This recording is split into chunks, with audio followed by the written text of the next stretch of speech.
रीट की परीक्षा देने वाले मेरे सभी साथियों को मेरा नमस्कार।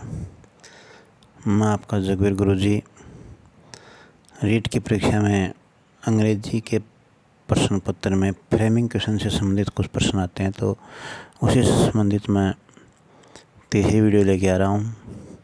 और ये मेरी जो तीसरी वीडियो है उसमें मैं ऐसे ऐसे बेहतरीन प्रश्न छांट के लेके आया हूँ जो आपको पेपर देते समय और आपकी कंसेप्ट को बिल्कुल क्लियर रखेंगे और आपको उसमें कोई डाउट नहीं होगा। तो अलग अलग तरह के क्वेश्चन छांट के लेके आया हूँ, हर अलग अलग नियम के तहत। तो ये मेरी वीडियो अगर आपको पसंद आए तो लाइक, सब्सक्राइब और शेयर ज़रूर करना। और मैं मेरी सभी वीडियो को नीचे डिस्क्रिप्शन में जो लिंक दिया है उसमें डाल रहा हूँ, तो जब भी ज़रूरत हो तो दूसरी वीडियो भी देख लेना और अपनी अवधारणा को बिल्कुल स्पष्ट करके जाना। मैं आपकी जितनी सहायता होगी उतनी करने की कोशिश कर रहा हूँ। मेरी वीडियो का आज का पहला प्रश्न है, Ravi's daughter has topped the IIT exam. और फिर है खालिस्तान। पहला ऑप्शन है how has topped the exam. दूसरा ऑप्शन है whose daughter has topped the IIT exam. तीसरा ऑप्शन है हु इज़ रवीज डॉटर। चौथा ऑप्शन है व्हाट डॉटर हैड टॉप्ड। तो यहाँ हमारे पास जो स्टेटमेंट दिया हुआ है उसमें मेरे हिसाब से दो तरह के या तीन तरह के क्वेश्चन बन सकते हैं। तो पहला तो रवि की डॉटर के बारे में क्वेश्चन बन सकता है कि हुज डॉटर। दूसरा है कि वो रवि की डॉटर ने कौन सी परीक्षा दी है, किस परीक्षा में टॉप आई है वो। तो दो तरह के तो वो कौन सी परीक्षा है, तो वो तो हिच एग्ज़ाम आएगा। तो यहाँ पर हिच तो किसी भी ऑप्शन में नहीं है। तो मेरे हिसाब से तो रवि की डॉटर के बारे में पूछा कि IIT के एग्ज़ाम में टॉप किसने किया है, ये भी तो हो सकता है क्वेश्चन। तो पहले हम तथ्यों को जान लेते हैं, उसके बारे में देखो। आंसर नंबर 2, इसमें व्याख्या है हुज शब्द का प्रयोग पजेसिव प्रोनाउन या नाउन के स्थान पर किया जाता है। दिए गए सेंटेंस में पजेसिव प्रोनाउन या नाउन को हटाकर, यानी पजेसिव प्रोनाउन कौन से होते हैं, एक तो जैसे आई का पजेसिव प्रोनाउन माई, वी का पजेसिव प्रोनाउन ओवर, और ही का हिज, शी का हर, ये पजेसिव प्रोनाउन है। तो ये हो या फिर नाउन है तो उसको हटा करके हुज लिख देते हैं, उसके बाद में ऑब्जेक्ट लिख के बाकी सेंटेंस लिख देते हैं। तो हमारा ऑप्शन नंबर 2 क्यों सही है ये देख लो। हुज शब्द का प्रयोग कब करेंगे, पजेसिव प्रोनाउन या नाउन के स्थान पर करेंगे, और फिर उसके बाद में ऑब्जेक्ट लिख देंगे। तो हुज डॉटर यानी रवि की डॉटर जो बेटी है, तो यानी इसमें यहाँ पर क्वेश्चन ये भी बनाया है इन्होंने कि किसकी बेटी ने IIT के एग्ज़ाम में टॉप किया है। तो ऑप्शंस हमारे पास रखेंगे हम। ये भी तो था कि भी किसने टॉप किया है IIT एग्ज़ाम में, तो रवि की डॉटर ने किया। तो whose daughter has topped the IIT exam, या किसने किया है IIT एग्ज़ाम में, तो रवि की डॉटर ने किया है। ये भी आंसर बन सकता था, लेकिन इन्होंने यहाँ पर ये बनाया कि हुज डॉटर, यानी रवि है उसके स्थान पर, रवि नाउन है तो नाउन उसके स्थान पर उन्होंने हुज और उसके बाद में डॉटर लिख ही दिया। हैज़ टॉप्ड द IIT, ये ऑब्जेक्ट इन्होंने पूरा जो कहते हैं लिख दिया है। तो हमारा ऑप्शन 2 बिल्कुल सही है।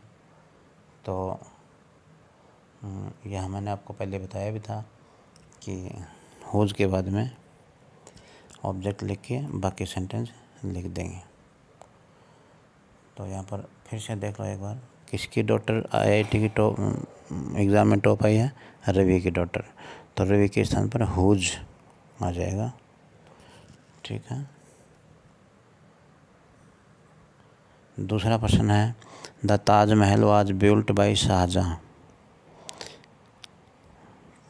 उसके बाद में प्रश्न बनेगा।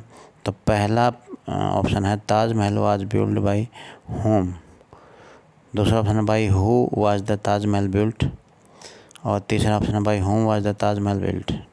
चौथा है हाउ डिड ताजमहल बिल्ट। तो ये 4 ऑप्शन दिए हुए हैं और हम सभी मिलकर के दिमाग लगाएं तो या तो ताजमहल के बारे में क्वेश्चन पूछेंगे कि शाहजहां ने क्या बनाया था। एक तो ये हो सकता है और एक ये हो सकता है कि ताजमहल किसने बनाया था। 2 ऑप्शन हो सकते हैं। तो तीसरा ऑप्शन तो ये भी हो सकता है कि शाहजहां ने ताजमहल का क्या किया था, ताजमहल को बनाया था। तो ये क्वेश्चन तो शायद बन नहीं सकता। तो यहाँ पर पहले तथ्य को जान लेते हैं। आंसर नंबर 3 ऑप्शन है। अब 3 नंबर आंसर में क्या दिया हुआ है, bye home was the Taj Mahal built. Taj Mahal किसके द्वारा बनाया गया है, यानी शाहजहां के ऊपर क्वेश्चन बनाया है इन्होंने। तो व्याख्या में ऐसे क्वेश्चन जिसका आंसर ये या नो नहीं हो और किसी कर्मवाचक व्यक्ति से संबंधित सूचना हो, यानी व्यक्ति भी हो और वो भी कर्मवाचक हो, तब बाई होम का प्रयोग करेंगे, यानी होम लगाएंगे। यानी सब्जेक्ट में अगर देखो कर्तवाचक व्यक्ति से संबंधित सूचना होगी तो हु से शुरू करेंगे और कर्मवाचक व्यक्ति से संबंधित सूचना होगी तो होम से शुरू करेंगे। दिए गए क्वेश्चन के अनुसार सेंटेंस के शुरुआत में होम से पहले बाई या टू प्रीपोजिशन जोड़ा जाएगा और टेंस के अनुसार हेल्पिंग वर्ब लगा करके से सेंटेंस लिख दिया जाता है। बहुत ही आसान सी बात है कि यहाँ पर 2 बातें हैं। अगर सब्जेक्ट के बारे में पूछा हो तो हु से शुरू करते हैं, यानी कर्तवाचक व्यक्ति से पूछा जाए के बारे में पूछा जाए, उसे संबंधित सूचना दी हुई हमें तो हु से। लेकिन कर्मवाचक व्यक्ति से संबंधित सूचना होगी तो हम होम से पूछेंगे और होम से पहले बाई या टू लगाएंगे। तो यहाँ पर 3 नंबर ऑप्शन में दिया हुआ है ना कि bye home was the Taj Mahal built. ये हमारा ऑप्शन बिल्कुल सही है। तो साथियों ये बात तो समझ में आ गई होगी कि कर्मवाचक व्यक्ति यहाँ पर शाहजहां है और शाहजहां के बारे में क्वेश्चन यही बनता है कि bye home was the Taj Mahal built. अगला प्रश्न है क्वेश्चन नंबर 3, मेरी is sitting here for a long time because he is not well. अब यहाँ पर मेरी बहुत लंबे समय से यहाँ बैठी हुई है क्योंकि वो स्वस्थ नहीं है, ठीक नहीं है। अब ऑप्शन में वेयर इज़ मेरी सिटिंग, दूसरा ऑप्शन व्हाट आर मेरी डूइंग फॉर लॉन्गर टाइम, तीसरा ऑप्शन है हु इज़ रेस्टिंग अनवेल, चौथा ऑप्शन वाई इज़ मेरी sitting here for a long time. तो यहाँ पर हम स्टेटमेंट में चलते हैं। देखो तो पहले तो स्टेटमेंट में ये पूछ सकते हैं कि जो ठीक नहीं है वो लंबे समय से कौन बैठी है, तो मेरी बैठी है तो वहाँ हु से शुरू हो सकता है। दूसरा यह है कि मेरी लंबे समय से यहाँ पर क्यों बैठी हुई है, क्योंकि वो अस्वस्थ है, वेल नहीं है, बढ़िया नहीं है, उसकी तबीयत ठीक नहीं है। तो एक क्वेश्चन ये भी बन सकता है कि मेरी है वो स्वस्थ नहीं है तो कितने समय से बैठी हो, तो लॉन्ग टाइम से बैठी हो। तो इस तरह के क्वेश्चन बन सकते हैं। तो यहाँ पर आप ऑप्शन में जा सकते हैं, आपको आसानी से ऑप्शन मिल जाएगा। और पहले हम तथ्यों को देख लेते हैं कि ऑप्शन नंबर 4, अब 4 नंबर ऑप्शन में है वाई इज़ मेरी sitting here for a long time. ये हमारा क्वेश्चन बना हुआ है यहाँ पर, तो ये ऑप्शन सही है। अब क्यों सही है ये देख लो।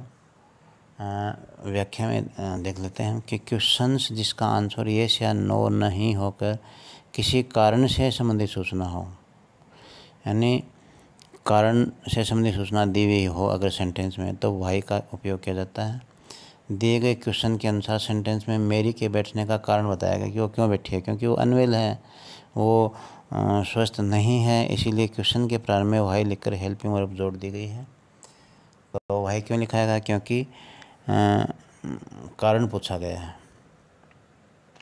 यानी ऐसे क्वेश्चंस जिनका आंसर येस या नो नहीं हो, यहाँ पर येस या नो नहीं है। क्यों नहीं है, क्योंकि मेरी से स्टार्ट किया हुआ है, मेरी सिटिंग हियर, तो येस या नो से तो आंसर है नहीं। तो ये हमारे पास जो मेरी सिटिंग हियर ये जो आंसर दिया हुआ है येस या नो से नहीं है। और यहाँ पर कारण बताया हुआ है साफ साफ, because she is not well, ये कारण बताया हुआ है। तो कारण के बारे में हमें क्वेश्चन बनाना है, इसलिए कारण के बारे में जब भी सवाल बनाएं तो वाई से शुरू करेंगे और सहायक क्रिया है वो इज लगा दी, क्योंकि इस सेंटेंस में इसी टेंस की लगी हुई है। और सहायक क्रिया के तुरंत बाद में सब्जेक्ट मेरी आ गया, सिटिंग और अब आएगी। तो साथियों, क्वेश्चन नंबर 4 में आई have done this work with the help of my laptop. पहला ऑप्शन है how have you done this work.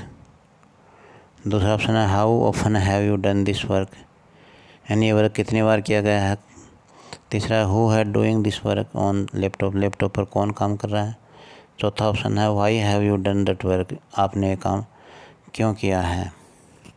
यानी वाई तो कारण से शुरू हो, तो इसमें जो अगर हमारे शुरू में जो उत्तर दिया हुआ है उसमें अगर कारण बताया हुआ तो वाई से शुरू करो।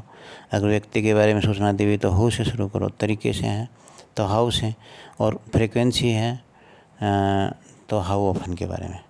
तो I have done this work with the help of my laptop, तो फ्रीक्वेंसी तो दी हुई नहीं, तो हाउ ऑफन भी नहीं आएगा। अब व्यक्ति के बारे में सूचना दी हुई है क्या, हु है doing this work on laptop, तो I have done this work. तो यहाँ पर कोई पर्टिकुलर नाम तो दिया हुआ नहीं है यहाँ पर। तो फिर भी चलो स्टेटमेंट की तरफ चलते हैं। Option number 1। अब ऑप्शन नंबर 1 में हाउ है, तरीका दिया हुआ है इसमें कि ये काम उसने पूरा किया हो, तो कैसे किया है, लैपटॉप की सहायता से किया है। ये तरीका बताया हुआ है ना, तो तरीका जहाँ पर बताया जाएगा वहाँ पर तो हाउ का प्रयोग करेंगे। और सहायक क्रिया हैव का प्रयोग किया हुआ है, और आई के स्थान पर यू आ जाएगा। डन दिस वर्क ये वर्ब दी हुई है। तो व्याख्या में जिस मैनर या मेथड के संबंध में तरीका विधि अगर दी हुई है क्वेश्चन उससे बनाना हो, तब उस मैनर को छोड़कर हाउ और हेल्पिंग वर्ब लगा करके लिख देते हैं। दिए गए क्वेश्चन के अनुसार सेंटेंस में मैनर्स और मेथड दिए हुए बराबर, यानी with the help of laptop, यानी तरीका क्या है, हेल्प ऑफ लैपटॉप, लैपटॉप की सहायता से उसने काम किया। यानी कैसे काम किया है, लैपटॉप की सहायता से। इसलिए जब विधि जाननी हो तो हाउ से शुरू करेंगे, हेल्पिंग वर्ब उसके बाद में आएगी। इसलिए क्वेश्चन के प्रारंभ में हाउ लिख करके हेल्पिंग वर्ब जोड़ दी गई है। अब साथियों, आराम से तसल्ली से इस बात को समझ लेना कि जब हम जो आंसर दिया हुआ है उसमें अगर तरीका दिया हुआ है, यानी मैनर्स दिया हुआ है, मेथड दी हुई है, तो हाउ से स्टार्ट करेंगे। तो यहाँ पर हमारा ऑप्शन 1 नंबर सही है, यानी how have you done this work. अब ये सही क्यों है ये मैंने आपको बता दिया कि यहाँ पर तरीका दिया हुआ है with the help of my laptop, यहाँ से स्टार्ट किया है इन्होंने, इसी को ध्यान में रख के क्वेश्चन बनाया है। अब अगला question, your mother has got a red car, आपकी मम्मी को लाल कार मिली है।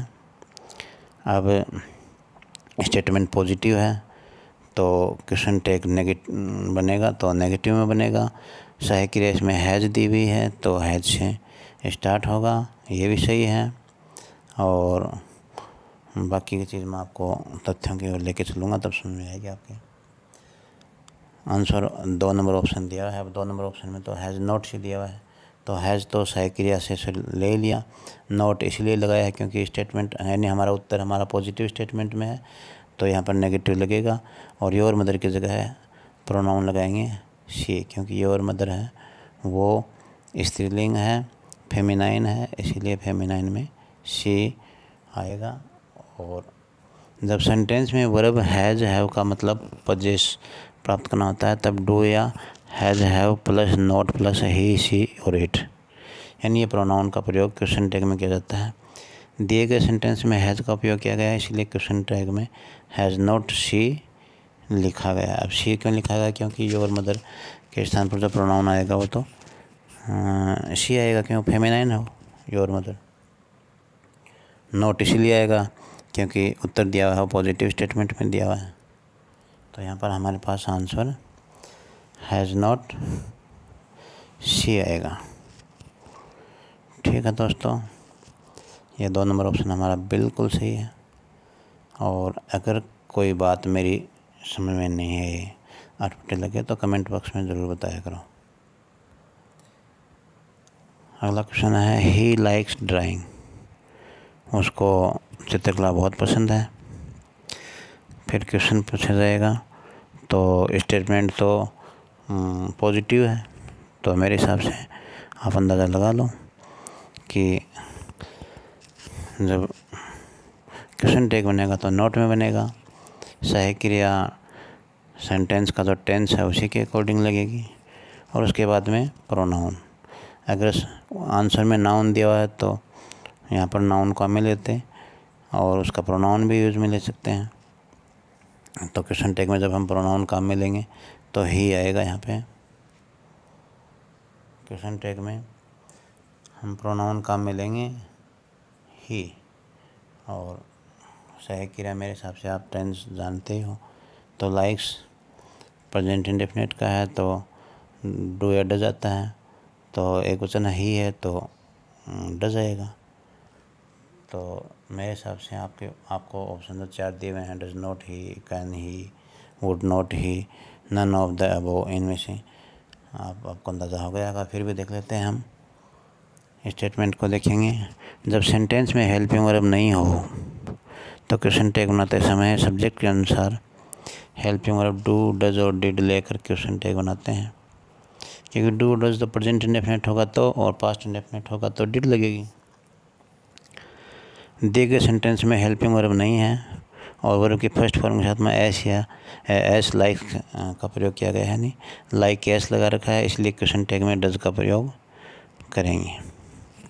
तो यह तो सीधी सीधी बात है कि भाई लाइक्स में से ही हम डज निकालेंगे, और लाइक होता तो डू से शुरू करते। यहाँ पर देखो लाइक्स के स्थान पर लाइक होता और ही के स्थान पर आई, वी, यू, दे यानी प्लूरल होता सब्जेक्ट, तो यहाँ पर डू से शुरू करते। लेकिन यहाँ पर ही एक वचन दिया हुआ है और एक वचन दिया हुआ है तो ऐसे एस लगा हुआ है तो डज आएगी सहायक क्रिया, और नोट लगेगा क्योंकि पॉजिटिव स्टेटमेंट में आंसर दिया हुआ है। तो जब हम क्वेश्चन बनाएंगे क्वेश्चन टैग में तो नोट लगेगा। ये मैं आपको पहले बताया था कि अगर आपका उत्तर पॉजिटिव स्टेटमेंट में है तो क्वेश्चन टैग नेगेटिव में बनेगा, अगर आपका आंसर नेगेटिव स्टेटमेंट में है तो क्वेश्चन टैग पॉजिटिव स्टेटमेंट में बनेगी। तो यहाँ पर डज नॉट ही बिल्कुल 1 नंबर ऑप्शन सही है। Question number 7, complete short answer in the following, यानी नीचे जो दिया गया है उसको कंप्लीट करना है शॉर्ट आंसर से, क्वेश्चन टैग से। तो did you here that funny noise, क्या आपने कोई ऐसी आवाज़ सुनी है जो फनी हो? तो यस, यानी वो कह रहा है हाँ मैंने सुनी है, तो क्वेश्चन टैग यस से शुरू हो रहा है। क्यों शुरू हो रहा है? क्योंकि हेल्पिंग वर्ब से आपका स्टेटमेंट शुरू है। यस या नो में आंसर दिया, क्वेश्चन पूछ रहे हैं ना, ये जो आंसर दे रहा है तो यस या नो से शुरू है। तो यस के बाद में अगर पहले प्रोनाउन आएगा, उसके बाद में हेल्पिंग वर्ब आएगी। तो हेल्पिंग वर्ब तो यहाँ पर डिड लगी हुई है तो डिड ही आएगी, और यहाँ पर यू दिया हुआ है तो यू के स्थान पर हम यहाँ पर आई लिखते हैं क्वेश्चन टैग में। और अगर डिड आई आता तो यहाँ पर क्वेश्चन टैग में यस के बाद में आई आता, यू आता। तो did you here that funny noise में यस से शुरू कर रहे हैं तो पहली बात तो आई आएगा, क्योंकि ऊपर आंसर में आपको यू दिया हुआ है। तो यहाँ पर जो स्टेटमेंट दिया हुआ है ना यू, तो उसके स्थान पर आई आएगा। सहायक क्रिया जो ऊपर बात की गई है स्टेटमेंट दिया उसमें डिड लिखा हुआ तो ये शनो में आंसर आ जाता है तो वो सहायक क्रिया पहले वाली आएगी। तो अंदाज़ा तो आपको हो गया होगा। फिर भी देख लेते हैं आंसर नंबर 2। अब 2 नंबर आंसर तो आई डिड है। अब ये क्यों है ये देख लो। शॉर्ट आंसर में जो क्वेश्चन टैग हेल्पिंग वर्ब से शुरू होते हैं तो वहीं हेल्पिंग वर्ब आंसर में yes plus pronoun plus helping verb इस फॉर्म में लिखी जाती है। दिए गए सेंटेंस में डिड का प्रयोग किया गया है, इसलिए उसके आंसर में भी डिड यूज़ किया जाएगा। अगर डज होता तो डज यूज़ करते, डू होता तो डू यूज़ करते, तो डिड दिया हुआ तो डिड यूज़ कर लेंगे। तो अगर डिड दिया हुआ तो डिड यूज़ कर लिया हमने। तो दूसरा ऑप्शन यस आई डिड, ये हमारा सही आंसर है। अब 8 नंबर प्रश्न है, can you drive A car, क्या तुम्हें कार ड्राइव कर सकते हो क्या तुम? तो यहाँ पर 9 से शुरू है ना, यस या नो से अगर शुरू है हमारा उत्तर, क्योंकि प्रश्न पूछा गया कि क्या तुम एक कार चला सकते हो, तो यस या नो में आंसर दिया हुआ है, तो नो में दिया हुआ है तो नो, फिर आएगा प्रोनाउन, तो ऊपर कैन के बाद में यू लिखा हुआ है ना, तो यू की जगह यहाँ पर आई आएगा, और कैन है तो कैन आएगा ही, और ये अगर नेगेटिव में दिया हुआ है नो तो नॉट दोबारा आता है यहाँ पर। तो मेरे हिसाब से तो 4 नंबर ऑप्शन सही होना चाहिए, और आप अंदाज़ा लगा लो कौन सा सही होगा। फिर हम तथ्यों की ओर चलते हैं कि नो आई कांट। अब आई इसीलिए आया क्योंकि ऊपर प्रश्न जब पूछा गया तो उसमें यू लिखा हुआ है, तो यू जब लिखा हुआ होगा तो यहाँ पर आंसर में आई आएगा। हेल्पिंग वर्ब कैन लिखी हुई है तो यहाँ पर कैन आएगा। नोट इसलिए आ रहा है क्योंकि हमने नो से स्टेटमेंट क्वेश्चन आंसर आ रहा है हमारा। आंसर नंबर 4, तो यहाँ पर तो हम जो सोच रहे थे वही हुआ है, आई कांट। अभी क्यों है ये आप देख लो।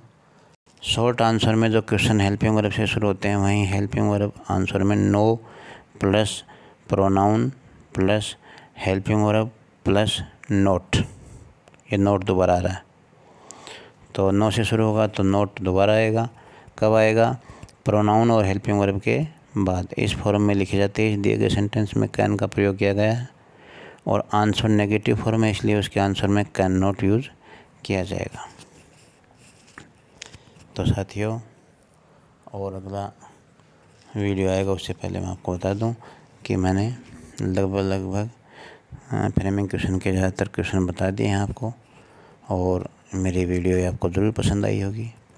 मैं आशा करता हूँ कि आप ज़रूर पसंद करेंगे इसको।